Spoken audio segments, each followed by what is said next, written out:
Vítajte v kanáli Elektroškola. Predstavte si, že vonku začne búrka. Blesk udrie niekde v okolí a o zlomok sekundy prestane fungovať televízor, počítač, internetový router alebo riadiaca elektronika kotla. Istič pritom nemusel vypnúť a prúdový chránič tiež nemusel zareagovať. Prečo? Pretože problémom nebolo preťaženie ani únik prúdu. Problémom bolo krátke, ale veľmi nebezpečné prepätie. Práve proti takýmto javom sa používa prepäťová ochrana, označovaná aj skratkou SPD. Čo však tento prístroj naozaj dokáže? Zachrániť dom pri údere blesku? Stačí predĺžovačka s červenou kontrolkou? A prečo môže byť aj drahé ochrany takmer zbytočné, ak sú nesprávne vybrané alebo zapojené? Poďme si to vysvetliť jednoducho a bez nebezpečných mýtov. Najskôr si odlíšime úlohy ochranných prístrojov. Istič chráni vedenie najmä pred preťažením a skratom. Prúdový chránič sleduje rozdiel medzi prúdom, ktorý do obvodu odchádza, a prúdom, ktorý sa vracia. Prepäťová ochrana rieši krátkodobé napäťové špičky. Nie je to istič, prúdový chránič, bleskozvod ani záložný zdroj. Každý z týchto prvkov má inú úlohu a navzájom sa nenahradzujú. V bežnej sieti očakávame napätie približne 230 V. Pri prepätí môže napätie na veľmi krátky čas prudko narásť. Tento impuls môže trvať iba mikrosekundy. Napriek tomu dokáže poškodiť izoláciu, polovodiče a napájace zdroje alebo citlivé riadiace obvody. Elektronika niekedy zlyhá okamžite. Inokedy sa iba oslabí a porucha sa prejaví až neskôr. Prepätie nemusí vzniknúť iba pri priamom údere blesku do domu. Blesk môže udrieť do vedenia, do zeme alebo do objektu v okolí a elektromagnetickým účinkom vyvolať napäťový impuls v elektrických vodičoch. Menšie prepätia môžu vznikať aj pri spínaní veľkých záťaží, motorov, transformátorov alebo pri udalostiach v distribučnej sieti. Búrka je teda výrazný zdroj rizika, ale nie je jediný. Ako funguje SPD? Za normálnych podmienok je pripojené k obvodu, no prúd cez jeho ochrannú cestu prakticky netečie. Keď napätie prudko prekročí určitú úroveň, ochranný prvok sa na veľmi krátky čas stane vodivým. Časť impulzného prúdu odvedie do ochranného a uzemňovacieho systému a zároveň obmedzí napätie, ktoré pokračuje k zariadeniam. Je dôležité povedať slovo obmedzí.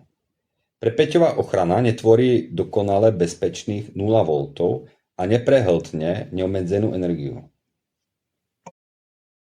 Jej úlohou je znížiť prepätie na úroveň, ktorú by chránené zariadenia mali zvládnuť. Výsledok závisí od správneho návrhu, koordinácie ochranných stupňov, uzemnenia, pospájania a dĺžky pripojovacích vodičov. Na prístrojoch sa stretnete s označením T1, T2 alebo T3. Nie je to rebríček od najhoršieho po najlepší. Ide o ochranné stupne určené pre rozdielne podmienky. T1 sa používa na začiatku inštalácie tam, kde sa počíta aj s časťou bleskového prúdu. Typicky sa rieši pri objekte s vonkajšou ochranou pred bleskom alebo tam, kde to vyžaduje posúdenie rizika a spôsob napájania. T1 sa skúša impulzom s tvarom 10/350 mikrosekúnd. Je určený na veľkú energiu, ale sám o sebe ešte nemusí zabezpečiť dostatočne nízku úroveň napätia pre citlivú elektroniku. T2 je bežným stupňom ochrany v domových a podružných rozvádzačoch. Chráni najmä pred indukovanými a spínacími prepätiami a skúša sa impulzom 10/20 mikrosekúnd. V mnohých inštaláciách tvorí hlavnú ochranu elektronických zariadení. Jeho vhodnosť však musí vychádzať z konkrétnej siete a celého návrhu.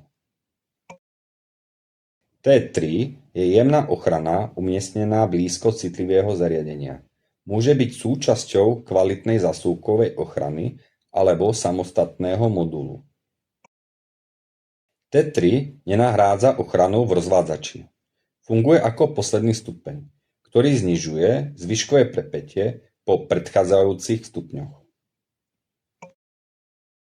Existujú aj kombinované prístroje T1 plus T2 alebo T2 plus T3. Dôležitý nie je iba názov na module, ale správna koordinácia celej sústavy. Dôležitý nie je iba názov na module, ale správna koordinácia celej sústavy. Ochrana má fungovať ako viacstupňová bariéra.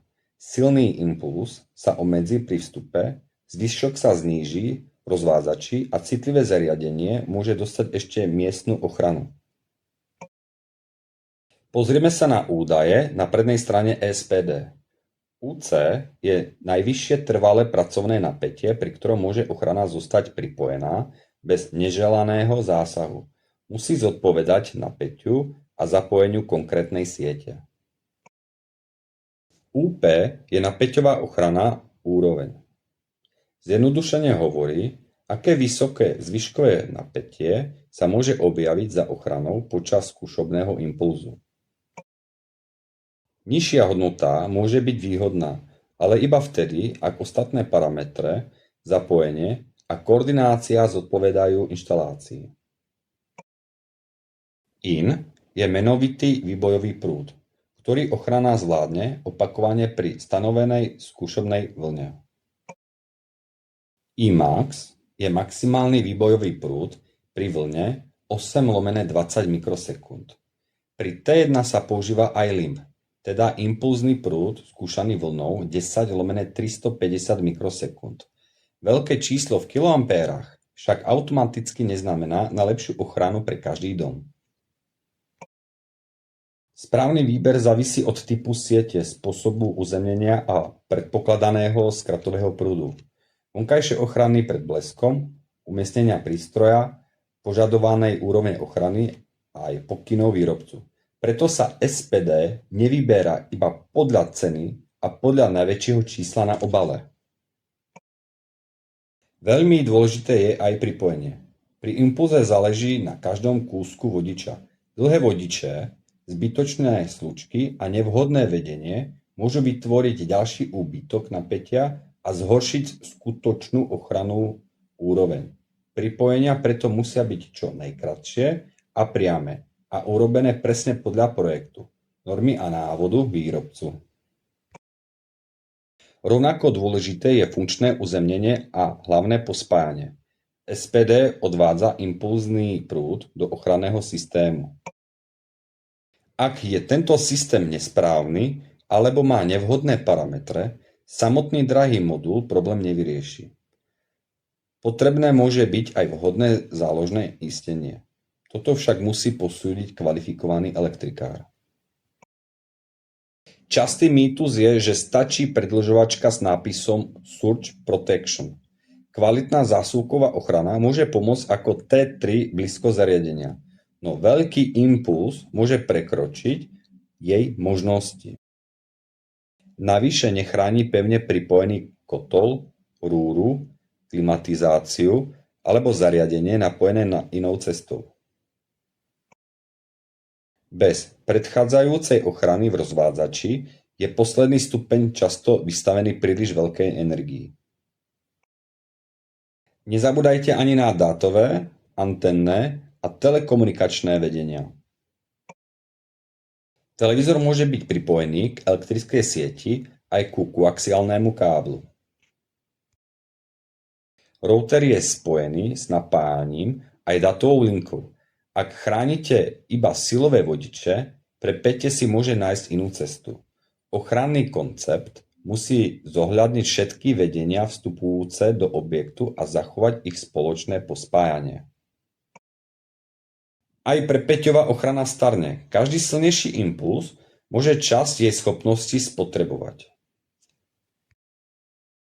Mnohé moduly majú mechanický ukazovateľ stavu. Zelená farba zvyčajne znamená funkčný modul. červená potrebnú výmenu, vždy sa však riadte označením konkrétneho výrobcu. Niektoré prístroje majú vymeniteľnú vložku alebo diaľkový signalizačný kontakt. Stav môžete skontrolovať iba bezpečným pohľadom cez kryt rozvádzača, ak je ukazovateľ bežne viditeľný.